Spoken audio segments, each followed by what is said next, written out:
Hello everyone, welcome back to my channel. ഞാൻ ഇന്ന് ഉണ്ടാക്കാൻ പോകുന്നത് നല്ല ഹെൽത്തി ആയിട്ടുള്ള ബ്രേക്ക്ഫാസ്റ്റ് റെസിപ്പിയാണ്, വെജിറ്റബിൾ ദോശ. അപ്പം എല്ലാവരും ഒന്ന് ട്രൈ ചെയ്ത് നോക്കണം. നല്ല ഹെൽത്തിയാണ്, പറയുന്നത് വെറുതെ അല്ല. എന്ന് വെച്ച് കഴിഞ്ഞാൽ നമ്മൾ ഇതിനകത്ത് കുറേ വെജിറ്റബിൾസ് യൂസ് ചെയ്യുന്നുണ്ട്. അപ്പം വെജിറ്റബിൾസൊക്കെ കഴിക്കാത്ത കുറേ കുട്ടികളുണ്ടാവും അല്ലേ. അപ്പോൾ അവർക്കൊക്കെ ഇതൊന്ന് ട്രൈ ചെയ്ത് നോക്കൂ, എന്തായാലും അവർക്ക് ഇഷ്ടമാവും. പിന്നെ ഇതിൻ്റെ കൂടെ വേറെ കറിയൊന്നും വേണമെന്നില്ല, അത്രയ്ക്ക് ടേസ്റ്റി ആയിട്ടുള്ളതാണ്. പിന്നെ വേണമെങ്കിൽ നമുക്ക് ഇതിൻ്റെ കൂടെ ചട്നി സെർവ് ചെയ്യാം, അല്ലെങ്കിൽ വേറെ ഏത് കറി വേണമെങ്കിലും സെർവ് ചെയ്യാം. ബട്ട് പ്ലെയിനായിട്ട് കഴിക്കാൻ തന്നെ നല്ല ടേസ്റ്റിയാണ്. അപ്പോൾ എല്ലാവരും ഒന്ന് ട്രൈ ചെയ്ത് നോക്കിയിട്ട് ഫീഡ്ബാക്ക്സ് അറിയിക്കണം. അപ്പം നമുക്ക് ഈ വെജിറ്റബിൾ ദോശ എങ്ങനെ ഉണ്ടാക്കുക നോക്കാം. ഈ ദോശ ഉണ്ടാക്കാനായിട്ട് ഞാൻ 1 കപ്പ് പച്ചരിയാണ് എടുത്തിരിക്കുന്നത്.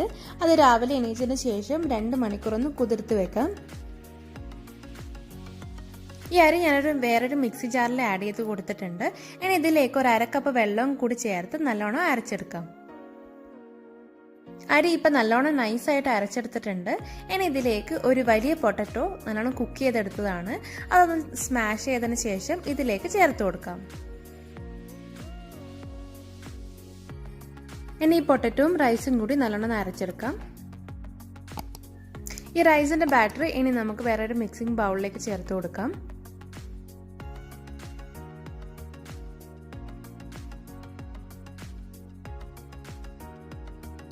ഇപ്പോൾ ഈ ദോശയുടെ ബാറ്റർ കുറച്ച് കട്ടിയാണ്, അത് കാരണം 1/2 കപ്പ് വെള്ളം ചേർത്ത് കൊടുക്കുന്നുണ്ട്. അപ്പം നമ്മൾ അരയ്ക്കുന്ന സമയത്ത് കുറേ വെള്ളം ചേർത്ത് കഴിഞ്ഞാൽ ചിലപ്പോൾ അരയില്ല. അത് കാരണം കുറച്ച് വെള്ളം ഒഴിച്ചതിന് ശേഷം മാത്രം അരച്ചെടുത്തിട്ട് പിന്നെ നമുക്ക് വെള്ളം ചേർത്ത് കൊടുക്കാം. ഇപ്പം ഞാൻ ഇതിലേക്ക് ആവശ്യത്തിന് ഉപ്പും കൂടി ചേർത്ത് കൊടുത്തിട്ടുണ്ട്. ഇനി ഇതെല്ലാം കൂടി നല്ലോണം മിക്സ് ചെയ്തെടുക്കാം. ഇനി ഈ ബാറ്ററിലേക്ക് 1 ടീസ്പൂൺ ചതച്ച മുളക് ചേർത്ത് കൊടുക്കാം, 1/2 ടീസ്പൂൺ കുരുമുളക് പൊടി, ചെറിയ കഷ്ണം ഇഞ്ചി ചെറുതായി മുറിച്ചതും, പിന്നെ അതേപോലെ തന്നെ ഒരു 3 പച്ചമുളക് ചെറുതായി കട്ട് ചെയ്തും കൂടി ചേർത്ത് കൊടുക്കാം. പിന്നെ ഇതിലേക്ക് ഒരു മീഡിയം സൈസ് ക്യാരറ്റ് ഗ്രേറ്റ് ചെയ്തതാണ്, ഒരു പകുതി യെല്ലോ കാപ്സിക്കം ചെറുതായി കട്ട് ചെയ്ത് ചേർത്ത് കൊടുക്കുകയാണ്. പിന്നെ അതേപോലെ തന്നെ ഒരു സവാള ചെറുതായി കട്ട് ചെയ്തും കൂടി ചേർത്ത് കൊടുക്കാം.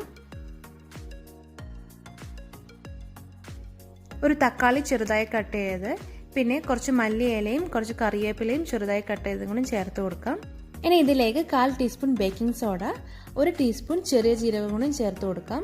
ഇനി ഇതെല്ലാം കൂടി നല്ലോണം മിക്സ് ചെയ്തെടുക്കാം. ഈ വെജിറ്റബിൾസ് തന്നെ എടുക്കണമെന്നില്ല, അവൈലബിൾ ആയിട്ടുള്ള ഏത് വെജിറ്റബിൾസും എടുക്കാം. പക്ഷേ അത്യാവശ്യത്തിന് നല്ലോണം വെജിറ്റബിൾസ് ചേർത്ത് കൊടുക്കണം ഈ ദോശയിൽ, അപ്പം മാത്രമാണ് നല്ല ടേസ്റ്റി ആയിരിക്കുക. അപ്പോൾ വെജിറ്റബിൾ ദോശയുടെ ബാറ്റർ ഇപ്പോൾ റെഡി ആയിട്ടുണ്ട്. നമുക്കിനി ദോശ ഉണ്ടാക്കിയെടുക്കാം. ഒരു പാന് വെച്ചിട്ടുണ്ട്, അത് ചൂടാകുമ്പോൾ നമുക്കിനി ദോശയുടെ ബാറ്റർ ഒഴിച്ചു കൊടുക്കാം. ഞാനിപ്പോൾ അത്യാവശ്യം ഒരു മീഡിയം സൈസ് തിക്നെസ്സിലാണ് ഇത് ചുട്ടെടുക്കുന്നത്. വേണമെങ്കിൽ തിന്നായിട്ട് വേണമെങ്കിൽ ഉണ്ടാക്കിയെടുക്കാം. ഇതിന് നല്ലോണം സ്പ്രെഡ് ചെയ്ത് കൊടുത്തതിന് ശേഷം അടച്ചു വെച്ച് ഒരു 2-3 മിനിറ്റ് ഒന്ന് കുക്ക് ചെയ്തെടുക്കാം.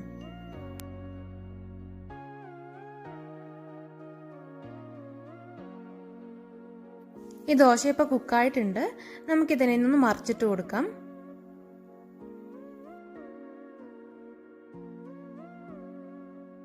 മറിച്ചിട്ടതിന് ശേഷം 1 മിനിറ്റ് ജസ്റ്റ് ഒന്ന് കുക്ക് ചെയ്തെടുക്കാം.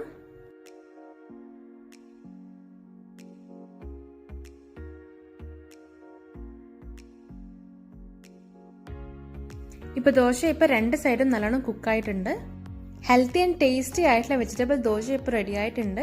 എല്ലാവരും ഒന്ന് ട്രൈ ചെയ്ത് നോക്കണം. അപ്പം നമുക്ക് ഇഡ്ലിയുടെ മാവോ അല്ല ദോശയുടെ മാവോ ഒന്നും ഇല്ലെങ്കിൽ നമുക്ക് പെട്ടെന്ന് ഉണ്ടാക്കിയെടുക്കാൻ പറ്റുന്ന ബ്രേക്ക്ഫാസ്റ്റ് ആണ്. രാവിലെ എണീച്ചതിന് ശേഷം മാത്രം നമുക്ക് ഈ അരി കുതിർത്തതിന് ശേഷം അരച്ചെടുത്തിട്ട് ഉണ്ടാക്കുന്നതാണ്.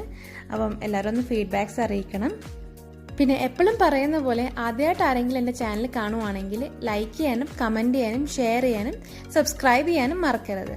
സബ്സ്ക്രൈബ് ചെയ്യുമ്പോൾ അതിന് തൊട്ടടുത്തുള്ള ബെല്ലൈക്കണും കൂടി ഒന്ന് എനേബിൾ ചെയ്യണം. അപ്പോൾ അടുത്തൊരു വീഡിയോ ആയിട്ടും കാണാം. അതുവരേക്കും ബൈ.